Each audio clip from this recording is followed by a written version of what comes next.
नगर परिषद का दायरा बढ़ने के साथ साथ भले ही कुछ गांवों का क्षेत्र भी नगर परिषद की हद में आ चुका है, लेकिन यहाँ कमजोर विकास कार्यों के चलते यहाँ लोग परेशान हो चुके हैं और चेयरमैन चुनावों को लेकर कशमकश की परिस्थिति में बने हुए हैं। जबकि शहरी मतदाता भी अलग अलग प्रत्याशियों को वोट देने की बात कहते हुए अपनी पसंद नापसंद का आकलन कर रहे हैं। अब देखना तो यह होगा अगले सप्ताह में कौन सा प्रत्याशी चुनावी दौड़ में आगे बढ़ेगा और कौन कमजोर होगा। आम जन से जानकारी लेकर चुनावी राजनीति का चिट्ठा हम आपके सामने समय समय पर लाते रहेंगे।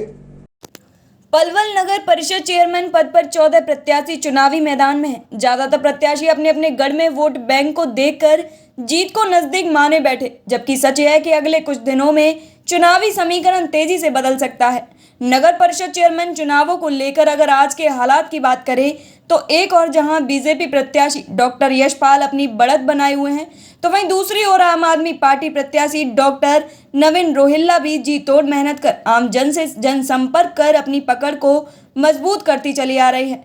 इसके साथ ही निर्दलीय प्रत्याशी धीरज जिस जोश खरोश से मैदान में बढ़त बनाए हुए थे, कहीं ना कहीं उस बढ़त पर रोक लगती दिखाई दे रही है। बात करें पलवल के दिग्गज नेता करण दलाल का आशीर्वाद प्राप्त कर चुनावी मैदान में उतरे नगर परिषद चेयरमैन प्रत्याशी वीर वाल्मीकि की, तो उनके साथ भी जुड़े हुए लोग ज्यादातर कांग्रेस समर्थक हैं। वीर कुमार भी बढ़त के साथ चुनावी मैदान में डटे हुए हैं। इसके साथ निर्दलीय प्रत्याशियों में एक नाम और उभर कर आ रहा है और वह है रामदत्त अहेरिया। हाईवे की दूसरी ओर जहां विकास कार्य कम हुए, वहीं के रहने वाले रामदत्त इलाके के लोगों को विकास का दावा कर अपने साथ जोड़ने में लगातार जुटे हुए हैं। मैदान में अन्य नगर परिषद चेयरमैन प्रत्याशी चुनावी दौड़ में आगे की पंक्ति में खड़े चेयरमैन पद के प्रत्याशियों को नुकसान और फायदा देने के अलावा फिलहाल जीत से बेहद नजर आ रहे हैं। जी, क्या नाम है आपका? नरेश कुमार भगत जी। नरेश भगत जी, हाँ जी। पलवल में चेयरमैन प्रत्याशी के तौर पे किसे चुनना पसंद करेंगे? चेयरमैन प्रत्याशी के लिए जी हमारे जी वीरपाल जी, जो वाल्मीकि समाज से खड़े हुए हैं। वीर वाल्मीकि? हाँ जी, हाँ जी। क्या ऐसा खास देखा जो वीर वाल्मीकि को चुना? वीर वाल्मीकि में खास यही है क्योंकि एक तो वो किसी भी प्रकार से दागी नहीं है और वो सेवा करने के इच्छुक हैं। तो इस प्रकार से अगर हम चाहते हैं अगर ऐसे बंदे को एक बार सेवा का मौका मिले तो अच्छी बात है। नरेश जी, 14 प्रत्याशी हैं हाँ जी। चेयरमैन पद के, केवल वीर वाल्मीकि क्यों बोला आपने? वीर वाल्मीकि देखो जी, नेत्रपाल जी खड़े हुए थे, उनके ऊपर भी दाग है जी।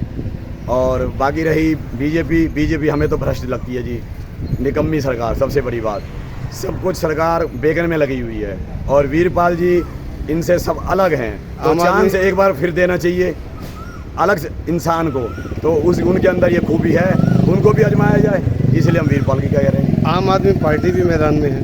ठीक है जी।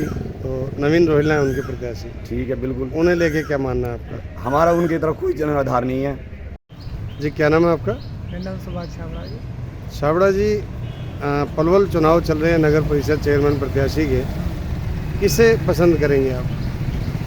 ऐसा है कि आजकल दिल्ली में केजरीवाल का अच्छा काम है और हम आप आदमी पार्टी को सपोर्ट करते हैं। क्या खासियत आपको आम आदमी पार्टी में दिखाई दे रही? उन्होंने पंजाब में भी अच्छा काम किया है और दिल्ली के स्कूल वगैरह अच्छे हैं। उसको देखते हुए हमारे पलवल के अंदर स्कूलों की दशा बहुत ख़राब है। तो हम ये चाहते हैं कि केजरीवाल के जो आप पार्टी वाले हैं वो यहाँ पर प्रत्यक्ष कामयाब हो। आम आदमी पार्टी से नवीन रोहिल्ला पलवल से चुनाव लड़ रही हैं। नवीन रोहिल्ला को हम ज़्यादा सपोर्ट करते हैं। जी, क्या नाम है आपका? राजेंद्र कुमार राजेंद्र जी, नगर परिषद चुनाव चल रहे हैं जी। चेयरमैन प्रत्याशी भाजपा से डॉक्टर यशपाल जी। आम आदमी पार्टी से नवीन रोहिल्ला जी हैं। जी। इसके साथ ही दलाल साहब का आशीर्वाद प्राप्त किए हुए वीर वाल्मीकि हैं। जी। इसके अलावा 13 प्रत्याशी और मैदान में हैं। जी। क्या मानना है कि कौन पलवल के लिए बेहतर साबित होगा? देखिए सरकार, हमें तो जो प्रत्याशी हमारे पलवल के लिए काम करने की कोशिश करेगा या अच्छा काम करेगा, हम तो उसी के साथ सपोर्ट में जाएंगे। और बाकी अभी तक हमें जो है भाजपा की तरफ से मोदी जी नज़र आ रहे हैं। मोदी जी के कामों को देखते हुए हमारा तो झुकाव भाजपा की तरफ है।